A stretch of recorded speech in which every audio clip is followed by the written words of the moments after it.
भगवान महादेवांचे पत्नी देखील होतात आणि वाहन देखील होतात। नामदेवांनी सुंदर वर्णन केलं। ज्या वेळेस देवांचे देव महादेव आहेत, महादेव देव देखील त्यांना अवतार कार्यामध्ये सहाय्य करतात, सहकार्य करतात। कशा प्रकारे?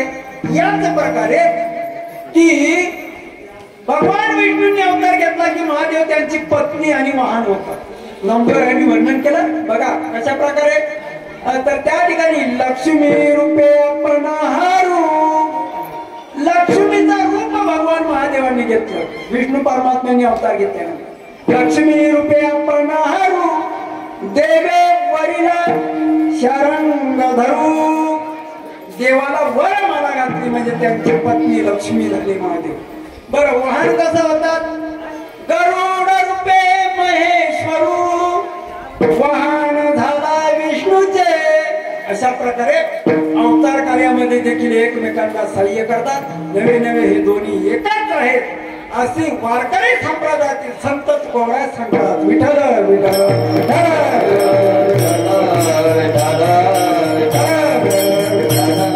महान असं पर्व आहे महाशिवरात्रीचा आणि म्हणून या पर्वाला महाशिवरात्रीची कथा सांगणं उचित आहे। म्हणून बघा महाशिवरात्रीची काय कथा आहे? तर कांची नावाचं नगर होतं। कांची काय? कांची नावाचं नगर होतं। त्या नगरामध्ये सोमदत्त नावाचा राजा राज्य करीत होता। आता राजा म्हटल्यानंतर काय होणार? राजाला काहीच उरलं नाही। सोमदत्त नावाचा राजा कांची नावाच्या नगरीमध्ये राज्य करत होता। त्याला किती पत्नी होत्या? 500 बायका होत्या। 500 किती? 500 बायका होत्या। बघा 500 बायकांमध्ये फक्त 2 पतिव्रता होत्या, दोघीच पतिव्रता होत्या आणि बाकीच्या ज्या स्त्रिया होत्या त्या जार कर्म करणाऱ्या होत्या, म्हणजे वाईट कृत्य करणाऱ्या होत्या। फक्त 2 स्त्रिया 500 पैकी 2 स्त्रिया पतिव्रता स्त्रिया होत्या। बरं राजा नगराचा राजा आहे। राजा म्हटल्यानंतर काहीच कमी नाही, सर्व गुण संपन्न ऐश्वर्य संपन्न असा राजा। परंतु राजाची वासना सुटत नव्हती। सोमदत्त नावाच्या राजाची वासना मात्र सुटत नव्हती। परिणाम असा झाला की 500 बायकांमध्ये दोघीच पतिव्रता होत्या आणि बाकीच्या जार कर्म करणाऱ्या होत्या, वाईट कर्म करणाऱ्या होत्या। त्याचा परिणाम असा झाला दादा, कारण शास्त्र असं सांगतं राष्ट्रानं पाप केलं म्हणजे प्रजेनं पाप केलं की ते राजाला भोगावं लागतं। शास्त्र सांगतात प्रजेला पाप केलं की ते राजाला भोगावं लागतं आणि राजानं केलेलं पाप पुरोहिताला भोगावं लागतं। पुरोहित म्हणजे ब्राह्मण। राजानं केलेलं पाप पुरोहिताला भोगावं लागतं आणि पत्नीनं केलेलं पाप पुरुषाला म्हणजे तिच्या पतीला भोगावं लागतं, असं शास्त्र आहे। परिणाम असा झाला की 500 बायकांमध्ये 2 पतिव्रता होत्या, त्यापैकी बाकीच्या होत्या त्या जार कर्म करणाऱ्या होत्या। त्याचा परिणाम असा झाला की राजाला नरकाला जावं लागलं। मरण पावला राजा, मरण पावला, परंतु अपेक्षा वासना मात्र मला मनामध्ये शिल्लक राहिली आणि मनामध्ये वासना शिल्लक राहिल्यानंतर नाथ बाबा म्हणतात की काय होतं? वासना शिल्लक राहिले की जन्म घेणे लागे, जन्म घेणे लागे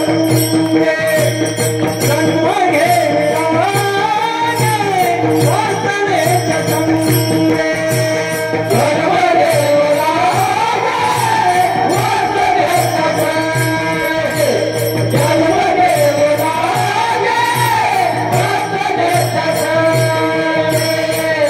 ओ जन्म घेणे लागे वासनेच्या संगे, जन्म घेणे लागे वासनेच्या संगे, त्याची झाले अंजली रूप हरी मुखी गाथा, हरी मुखी गाथा, हरी मुखी गाथा,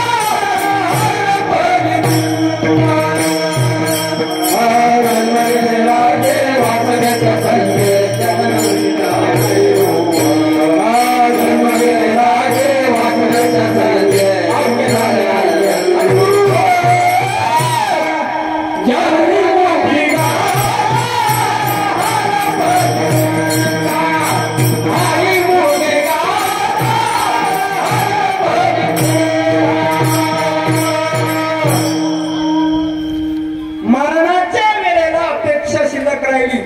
राजाच्या मनामध्ये वासना शिल्लक राहिली. परिणामी जन्म घेणे लागे वासनेच्या संगे, त्याची झाले अंगे रूप.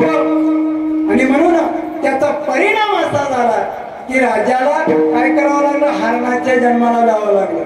राजा हरिण झाला, हरणाच्या जन्माला गेला. आणि मग या 500 बायकांपैकी ज्या 2 पतिव्रता होत्या, त्याही पतिव्रता कालांतरानं मरण पावल्या.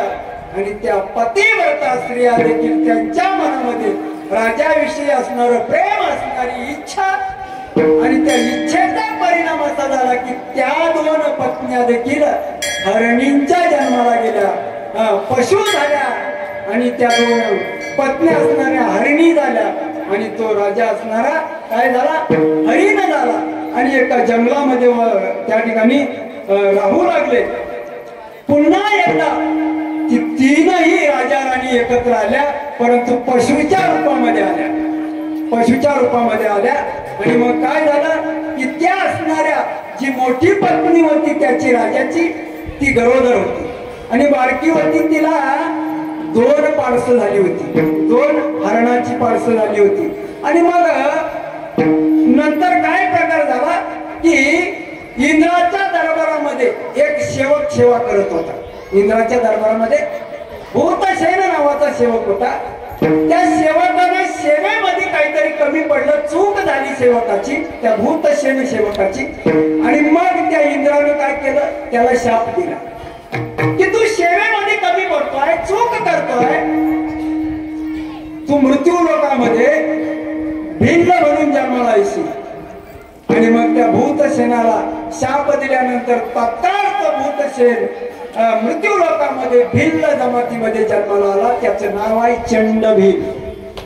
आणि मग जन्माला आल्यानंतर आता भिल्ल म्हटल्यानंतर काय व्यवसाय, शिकारीचा नाद, शिकार करायची.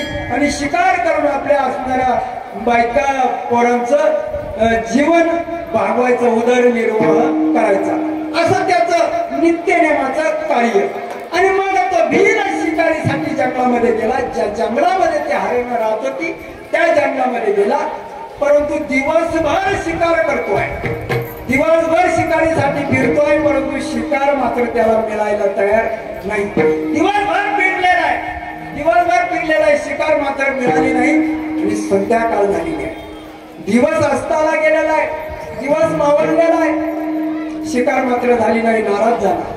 आता रिकाम्या हाताने घरी तरी कसं जायचं, ठरवलं शिकार झाल्याशिवाय घरी जायचं नाही. मग काय केलं, फिरत असताना अंधार पडत आलेला आहे, फिरत असताना त्याला एक सरोवर दिसलं, एक तळा दिसला, पाण्याचा शोध त्याला लागला.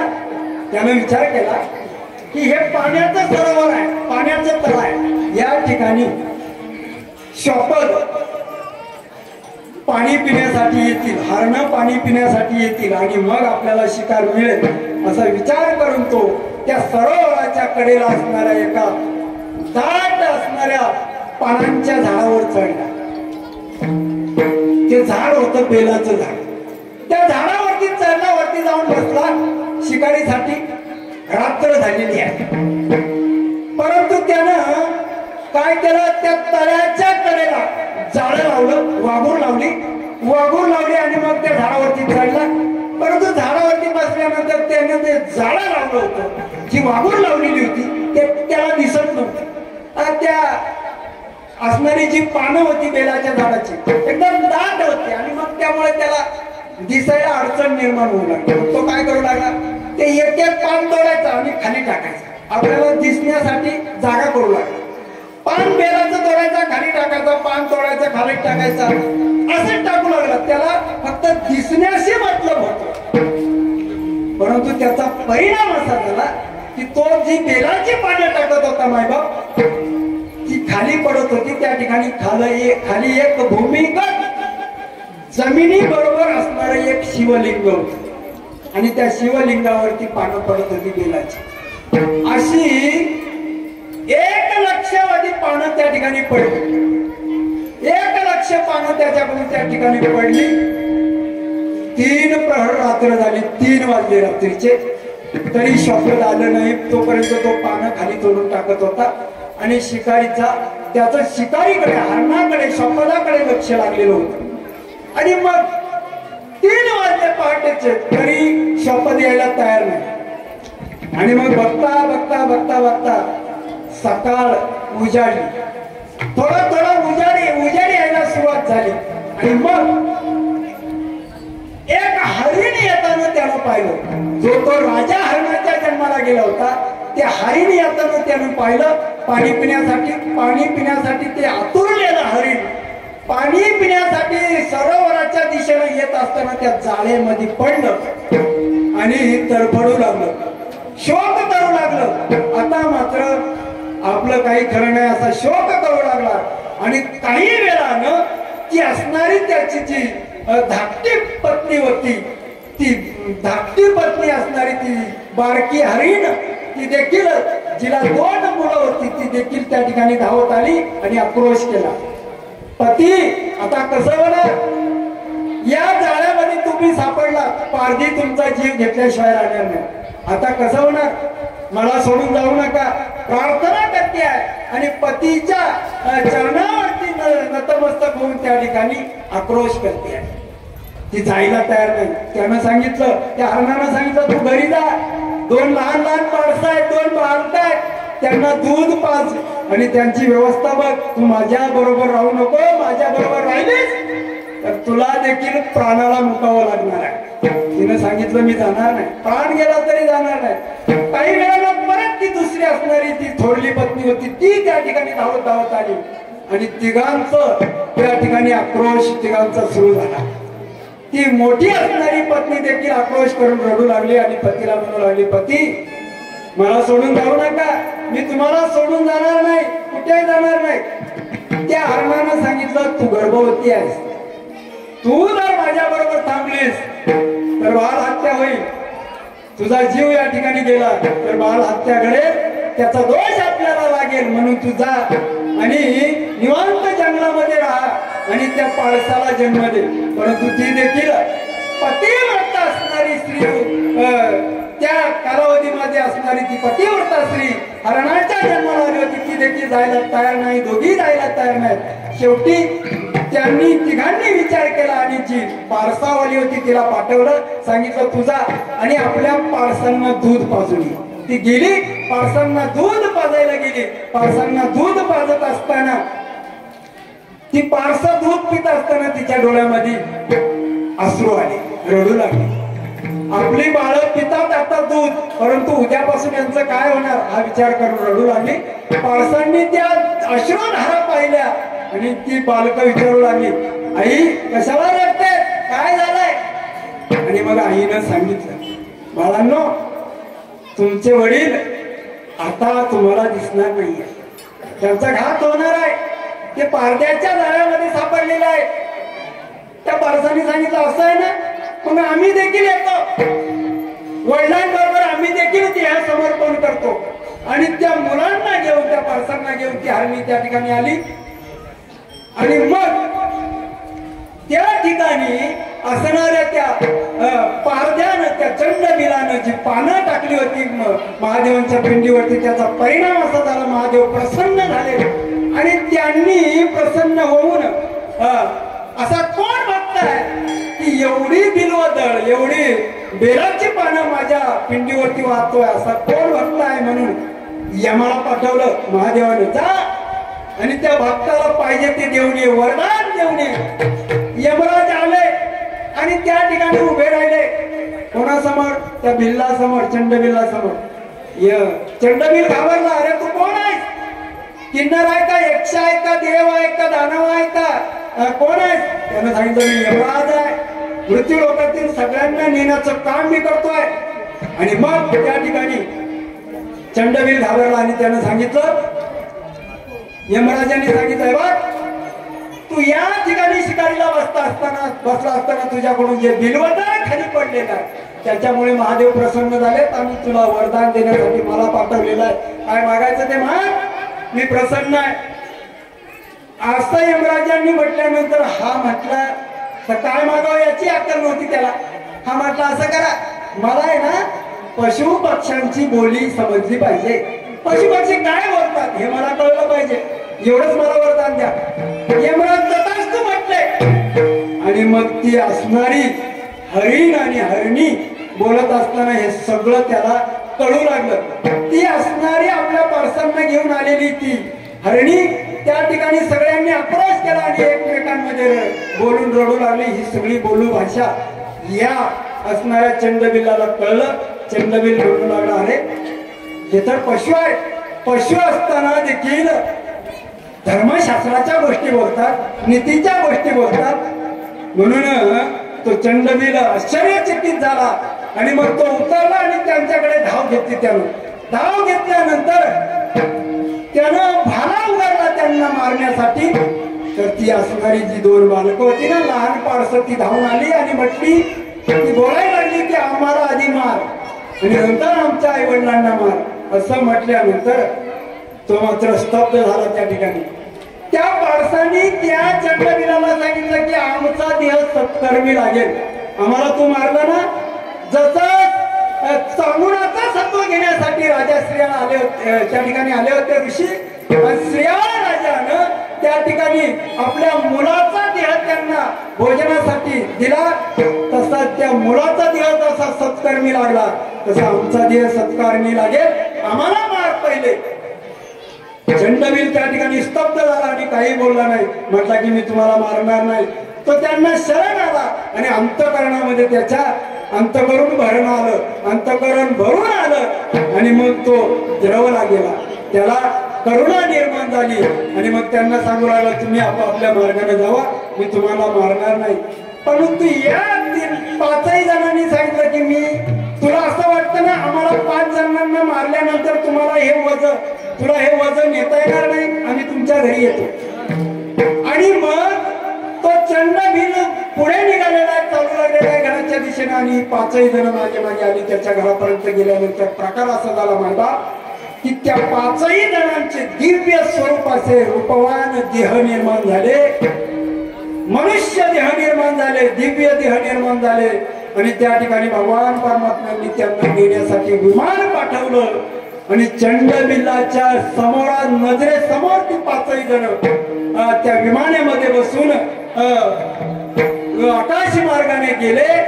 आणि मग चंडबिल आश्चर्यचकित झाला. म्हटलं की माझ्याकडून काय अपराध घडला. आणि मग त्या 5ही जणांनी चंडबिलाला सांगितलं की तुझी या विमानामध्ये बसण्याची पात्रता नाही, म्हणून तू आजपासून त्या परमात्म्याचं महादेवाचं नामचिंतन कर. आणि काय कर की मग पुढच्या शिवरात्रीला तुला त्या नामचिंतनाचा फायदा होईल. तुला देखील विमान आल्याशिवाय राहणार नाही. परंतु तू काय कर, त्या महादेवाचं नामचिंतन कर, भजन कर. अशी असणारी ही महाशिवरात्रीची कथा की एक बिल शिकारीच्या नादामध्ये सहज बिलवदळ खाली टाकलं आणि त्या महादेवाला महाराज काही लागत नाही. पसाभर पाणी आणि एक बिलवदळ, एक बिलवदळ. पूजन तत्वता बहु सोपे, म्हणून फार सोपं हे पूजन आहे, महादेवाचं पूजन. त्या महादेवाचं आपण सर्वांनी एक वेळ टाळी वाजून मोठ्या प्रेमानं मुखानं त्या परमात्म्याचं भजन करायचं आहे. सर्वांनी हात वर करून टाळी वाजून नामचिंतन करायचं आहे. हात वरती करा, सर्वांनी हात वरती करा. ज्यांना ज्यांना हात आहेत त्यांनी हात वरती करा. हरी नमः शिवाय, नमः शिवाय, हर हर बोले नमः शिवाय, नमः शिवाय, नमः शिवाय, हर हर बोले नमः शिवाय, नमः शिवाय.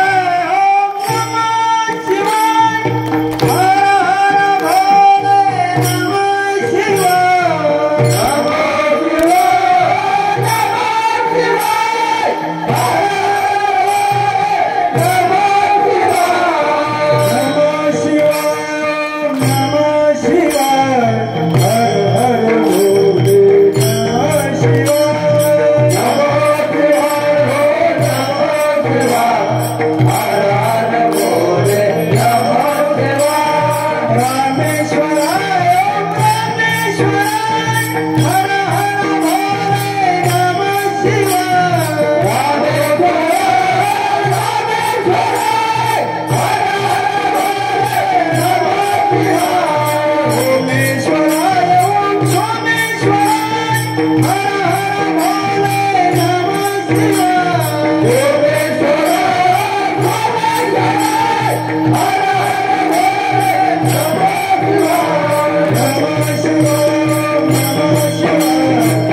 आणि म्हणून अशा प्रकारे फार महत्वाचा दिवस आहे महाशिवरात्रीचा.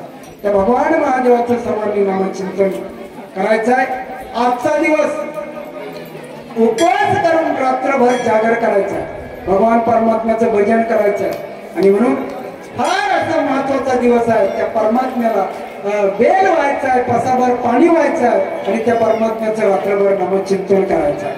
आणि म्हणून अशा प्रकारे या देवादी देवाचं महादेवाचं भजन तुम्ही आम्ही केलं पाहिजे. कारण मनुष्य जन्म याच्यासाठी आहे. आणि म्हणून महाराज एकच करा, आपल्या संसारामध्ये प्रपंचामध्ये रममान असताना आपल्या अपत्यांना आपल्या मुलांना चांगल्या प्रकारचं वळण लावा.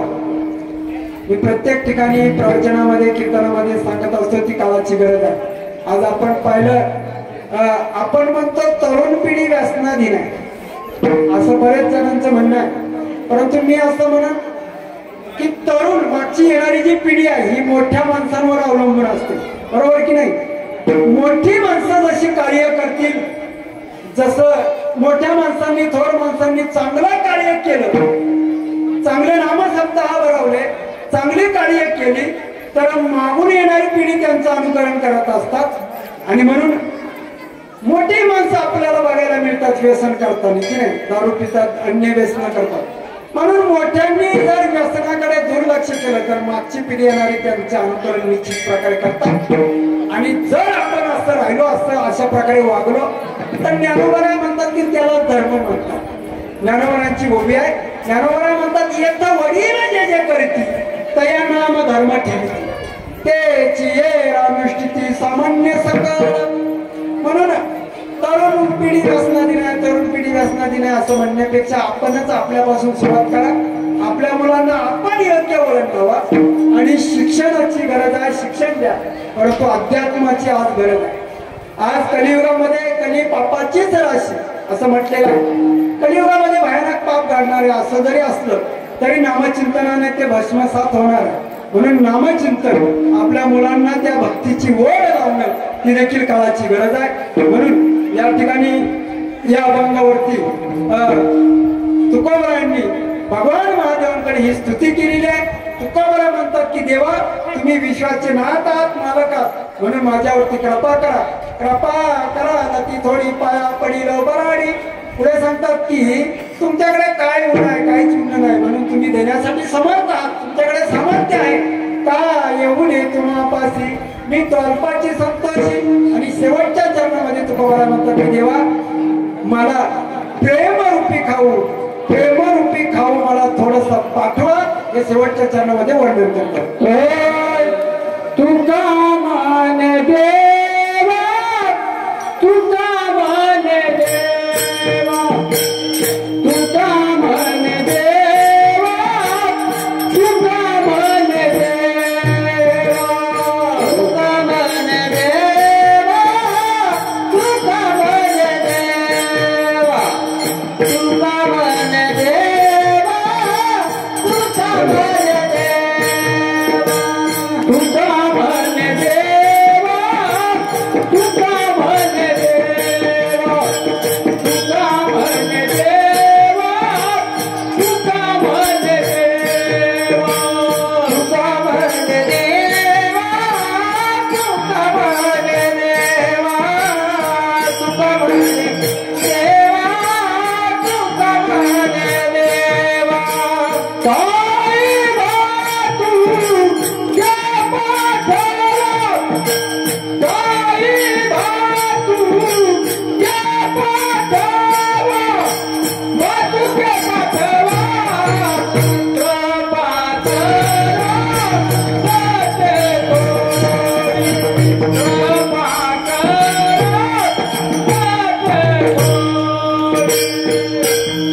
पाया पडिलो परागे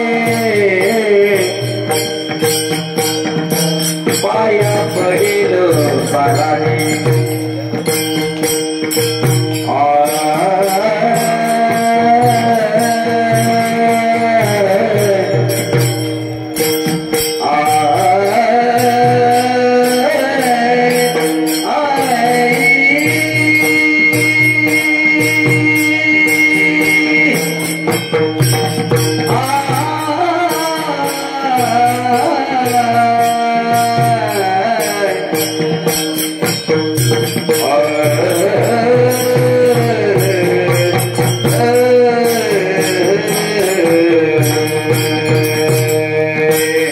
पाया पडिलो वराडी पाया पडिलो वराडी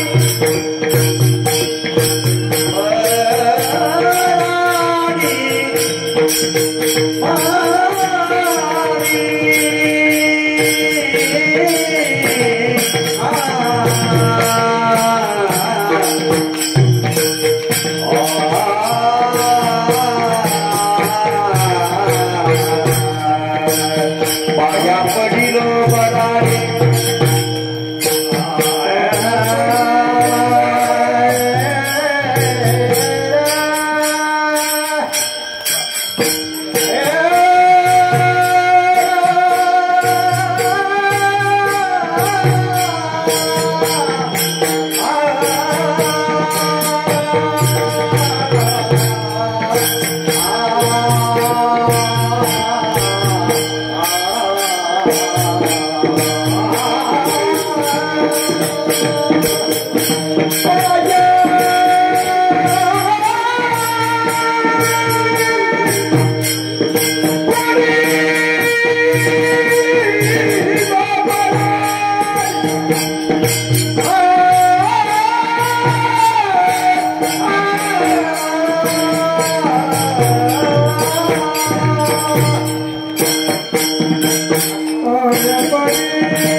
विश्वनाथ दिनरंतमी अनाथ कृपा कराल ते थोडी पाया पडिलो वराडी काय उणे तुम्हापासी मी तो अल्पची संतोषी कृपा कराल ते थोडी पाया पडिलो वराडी तुका म्हणे देवा काही भातुके पाठवा कृपा कराल ती थोडी पाया पडिलो पराडी.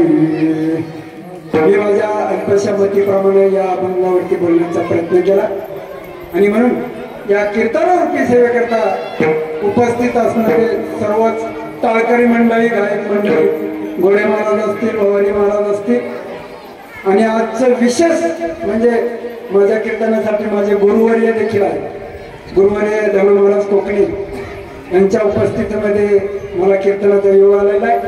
त्याचप्रमाणे आमचे परममित्र गोह्यावरून या ठिकाणी आले प्रथमेश महाराज तांगड उत्कृष्ट गायक आहेत म्हणून महाराजांचं देखील अभिनंदन. आणि कीर्तनाचा प्राण याला म्हटलं जातं ते मृदंग. मृदंगांची साथ आम्हाला गुरुस्थानी असणारे नारायण महाराज कोकणे उत्कृष्ट अशी साथ दिली. आणि तुम्ही माता भगिनी मायबाप पितृवर्ग तुम्ही ही सेवा गोड शांत चित्ताने गोड म्हणून घेतली, ऐकली, त्याबद्दल तुमचंही अभिनंदन करतो. आणि झालेली कीर्तन रूपी सेवा सोमेश्वर भगवंताच्या चरणी समर्पित करून या ठिकाणी सेवेला पूर्णविराम. विठ्ठल जय जय विठ्ठल जय जय जय विठ्ठल जय जय विठ्ठल जय विठ्ठल जय जय विठ्ठल बोली जय तुरे जय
सर्वांनी शांतता बाळगायची. आज या महाशिवरात्रीच्या पर्व काळामध्ये ज्यांनी अतिशय फलितवाणीनं आपली सेवा केलेली आहे ते आपल्या भागाचं भूषण आदरणीय मोहन महाराज यांनी अतिशय सुंदर अशी सेवा केलेली आहे. म्हणून मी आदरणीय काळे बाबा निवृत्ती महाराज काळे यांना विनंती करतो की आपण महाराजांना सन्मानित करायचे. चला काळे बाबा बांगर महाराजांना शाल श्रीफळ देऊन त्यांचा ते सन्मान करते.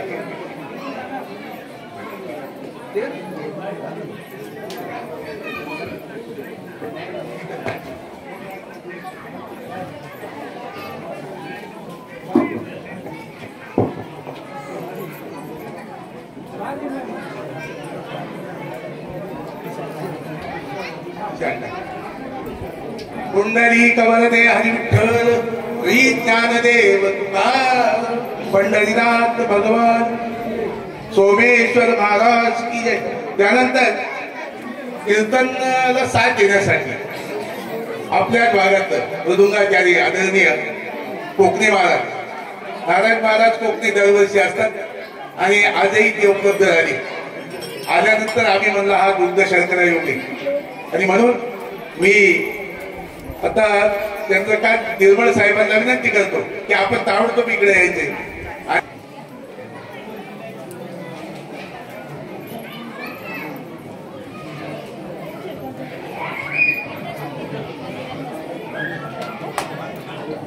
पुंडरी कवरे विठ्ठल श्री ज्ञानदेव तुकाराम.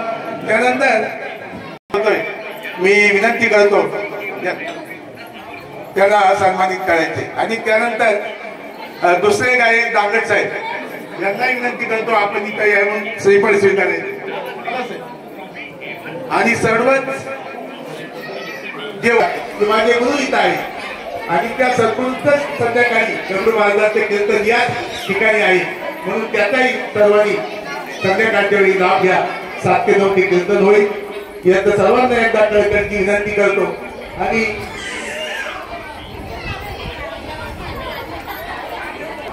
कृपया या तंडे काढल्यानंतर आपण या ठिकाणी फराळासाठी सर्वांनी बसून घ्यायचे. पहिल्यांदा तंडे काढून घेऊया.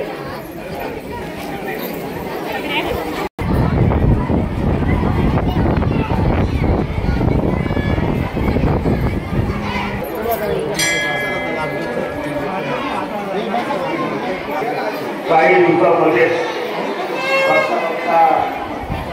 प्रतिसाद मिळत गेला आणि आपल्या गावचा हा कार्यक्रम मोठ्या प्रमाणात साजरा होऊ लागला. गेल्या वर्षी आपण या ठिकाणी भजन स्पर्धेचं आयोजन केलं होतं, परंतु यावेळेस काही करता आलं नाही. परंतु आपण असे नामांकित 2 वर्ग या ठिकाणी आमंत्रित केलेले आहेत. त्यामध्ये सर्व मान्यवरांना विनंती आहे की आपण फराळासाठी ताबडतोब बसून घ्यायचे आणि फराळाचा कार्यक्रम बसल्यानंतर या ठिकाणी आंबेगाव जिल्हा पुणे आनंद घ्यायचा आहे.